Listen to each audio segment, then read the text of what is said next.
नमस्ते, मेरा नाम लक्ष्मी कश्यप है। मैं राजकीय उच्च प्राथमिक विद्यालय दौलतपुर कक्षा 7 में पढ़ती हूँ। आज मैं आपको इस चार्ट के द्वारा कृषिका में भोजन की गति के बारे में बताऊंगी। कृषिका किसे कहते हैं? निकला हुआ ग्रास नली अथवा कृषिका में जाता है। कृषिका गले एवं वक्ष से होती हुई जाती है। कृषिका की भित्ति के संकुचन से भोजन नीचे की ओर सरकता जाता है तथा यह गति करते हुए भोजन को नीचे की ओर धकेलती रहती है।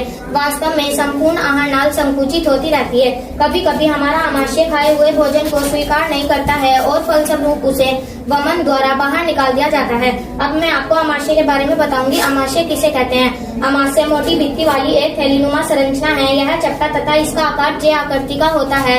यह आहार नाल का सबसे चौड़ा भाग है। एक ओर यह कृषिका से खाद्य प्राप्त करता है और दूसरी ओर यह सूत्रांत में खुलता है। आमाशय का आंतरिक अस्तर सतह श्लेष्मल हाइड्रोक्लोरिक अम्ल पाचक रस स्रावित करता है। श्लेष्मल आमाशय के आंतरिक अस्तर सतह को सुरक्षा प्रदान करता है। अम्ल अनेक ऐसे जीवाणुओं को नष्ट करता है जो भोजन के साथ वहां तक पहुंच जाते हैं। साथ ही यह माध्यम को अम्लीय बनाता है, जिससे पाचक रसों को क्रिया करने में सहायता मिलती है।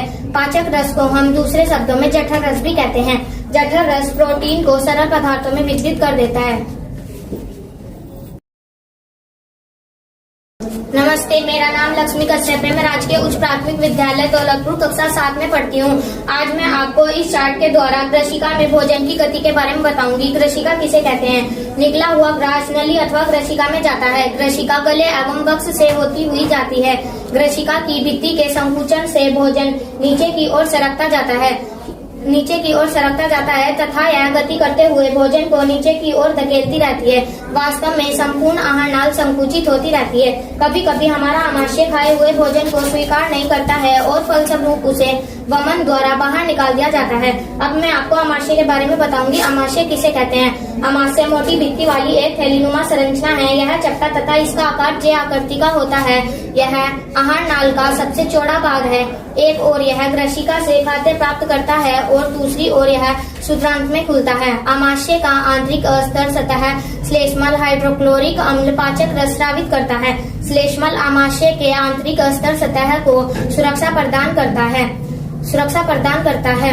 अम्ल अनेक ऐसे जीवाणुओं को नष्ट करता है जो भोजन के साथ वहां तक पहुंच जाते हैं। साथ ही यह माध्यम को अम्लीय बनाता है, जिससे पाचक रसों को क्रिया करने में सहायता मिलती है। पाचक रस को हम दूसरे शब्दों में जठर रस भी कहते हैं। जठर रस प्रोटीन को सरल पदार्थों में विघटित कर देता है।